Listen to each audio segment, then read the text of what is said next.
Hello everyone and welcome to Holistic Healing with Deepshika. In today's episode, what I'm going to be doing is that I'm going to go back to the basic. As in, I'm going to go back to a few topics that I've already covered in the initial episodes. But since I've been getting a few queries on what is energy healing and how chakras help us, I thought, why not make it into an episode? So let us start. Now to begin with, what is energy? As per the dictionary, energy is the ability to do work. So basically, energy is required for everything, even to exist. So if we go by this definition, energy healing is basically the healing technique to help this energy to keep flowing. To understand this better, now imagine a pipe with water flowing through it. Let's say that there is mud accumulated in this pipe in places. What would be the result? Of course, the water will flow, but it will be restricted. And if too much water flows through it, more than its carrying capacity, the result would be excessive wear and tear of the pipe. And both situations are not ideal. In the first situation, the mud would need to be cleared. And how can that be done? By keeping the water flowing through the pipes, and eventually the water will cleanse the pipe. And in the second case, by restricting the flow of water to the optimum speed. Now replace the pipes with chakras in the example that I just spoke about, and water with energy that flows through your body and the chakras, and the mud and the excessive flow of water with imbalances and blockages in the energy. And that is how energy healing works. It balances the energy that we need to be alive. The life force energy, also known as the prana shakti. Having said that, the question arises that how is it that this energy flows through our body? Like I mentioned before, the energy flow is through the various chakras in our body and auric field. But most importantly, what we need to realize is that this energy is our body. Meaning, our body, the physical body, cannot exist without this prana shakti flowing through us.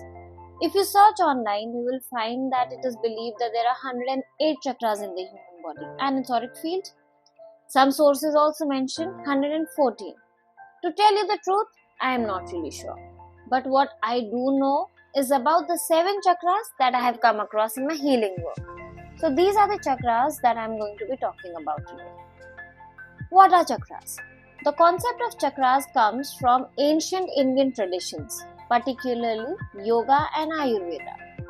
The word chakra means wheel in Sanskrit, signifying the spinning vortexes of energy located along the spine. There are 7 main chakras, each representing a specific area of life and corresponding to particular physical, emotional and spiritual states. The first chakra is the root chakra, Mooladhara chakra, located at the base of the spine. It governs survival instincts, stability and grounding. Next is the sacral chakra or the Swadhisthana chakra, found just below the navel. It deals with creativity, pleasure and emotional expression. Next is the solar plexus chakra or the Manipur chakra. Situated in the stomach area, it governs confidence, self-esteem and personal power. The fourth chakra is the Anahata chakra or the heart chakra.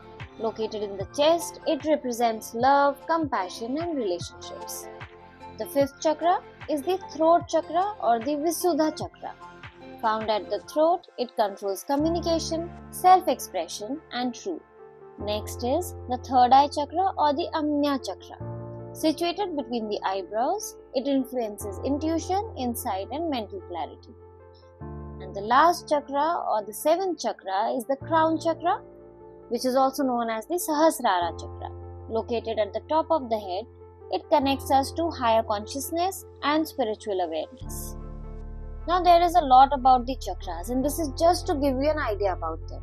All the chakras also have different organs, glands, body parts related to them. They also have different elements and colors related to them. Each chakra has its own mantra also. So what I'm going to do is that I will try and cover more about how they affect our well-being, be it mental, physical or emotional. To put the link between the chakras and our health simply is to say that when our chakras are balanced, energy flows freely and we feel physically vibrant, emotionally stable, and mentally clear. However, blockages or overactivity in these energy centers can lead to issues such as physical ailments like chronic fatigue, digestive problems, or headaches. Someone could also face emotional struggles like anxiety, low self-esteem, or difficulty forming connections. There could also be a spiritual disconnection, like feeling lost, uninspired, or stuck in life. Basically, balancing chakras is like tuning an instrument. When everything is aligned, you experience harmony in every aspect of your life.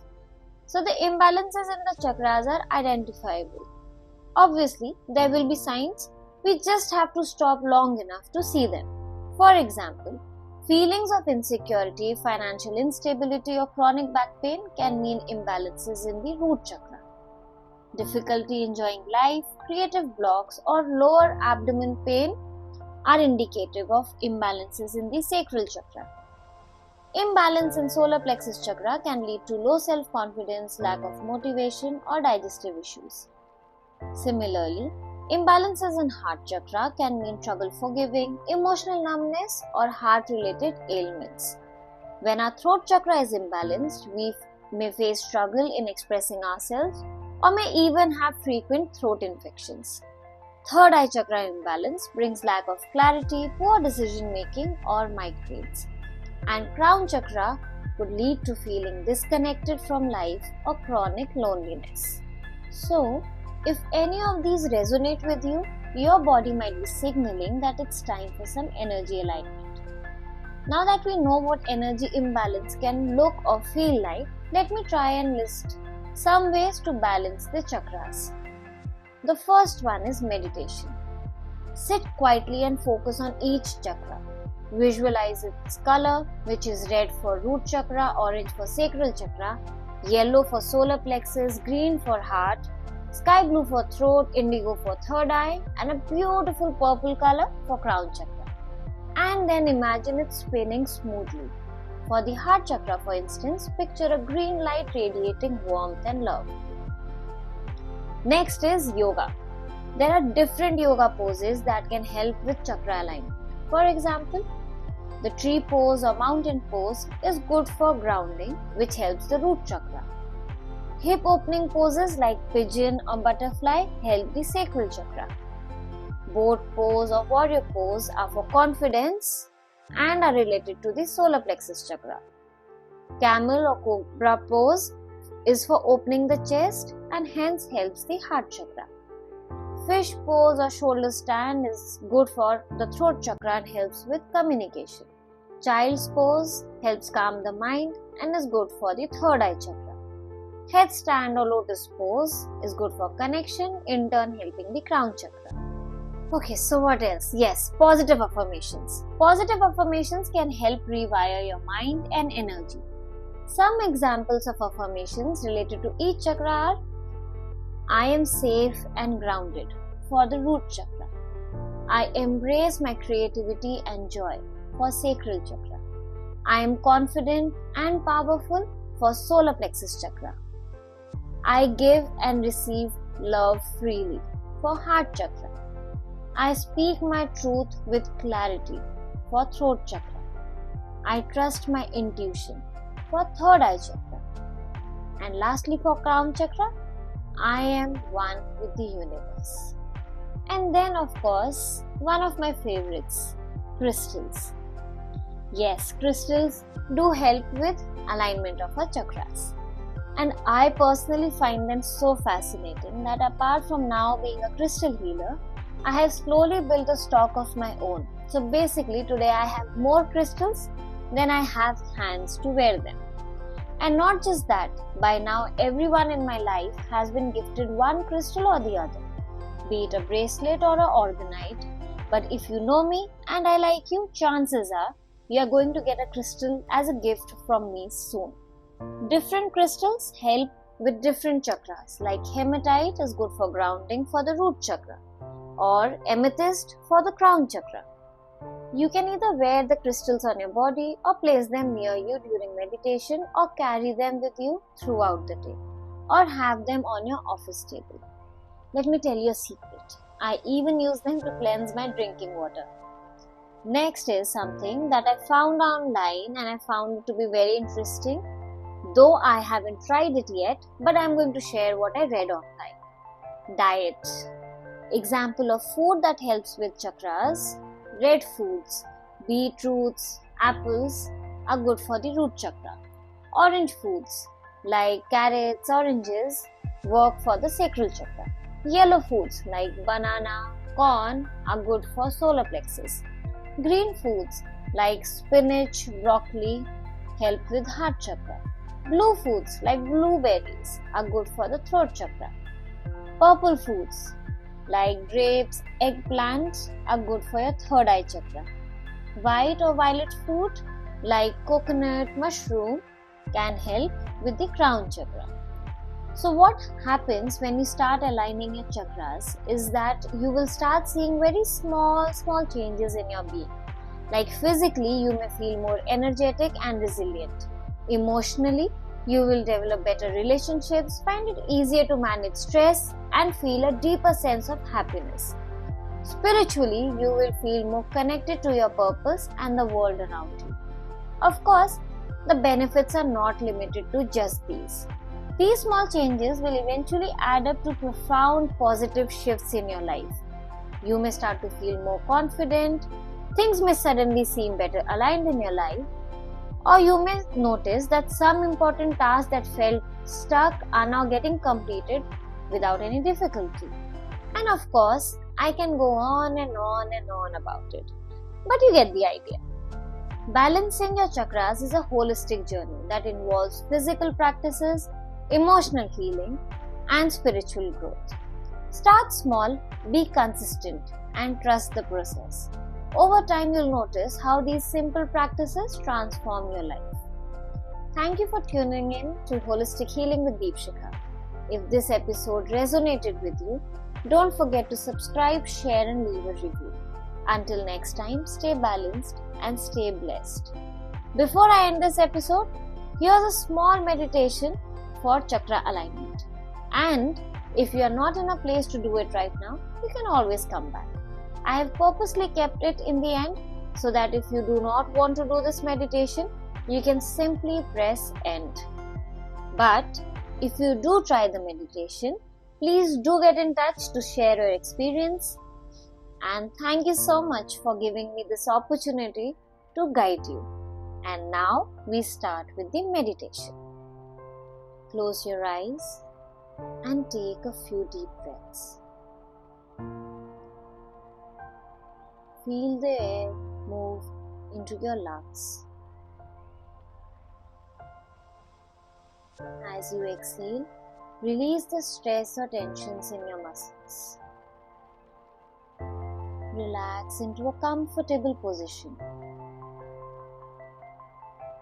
Continue to relax as your breathing becomes normal.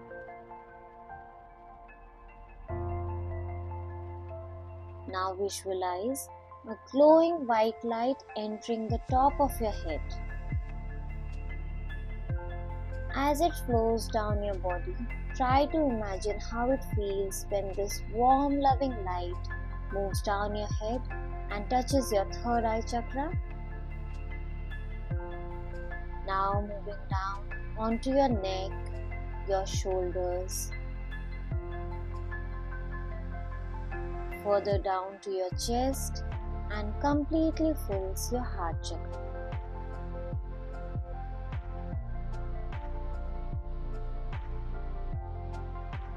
It flows down over your ribcage and is now on your solar plexus chakra.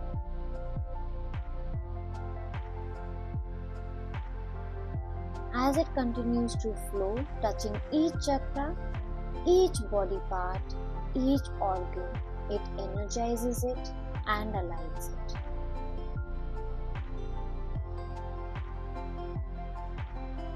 The warmth has now reached your sacral chakra and is further moving down to your root chakra. Spend a few seconds on each chakra, feeling it light up and spin harmoniously. Now the light is moving down onto your thighs, your knees, and your calves. When the light reaches your feet, imagine it moving out from the sole of your feet and grounding you to the center of Mother Earth. Continue to sit in this light for as long as you want. You may open your eyes and feel your presence back in the room whenever you are ready. Shukriya.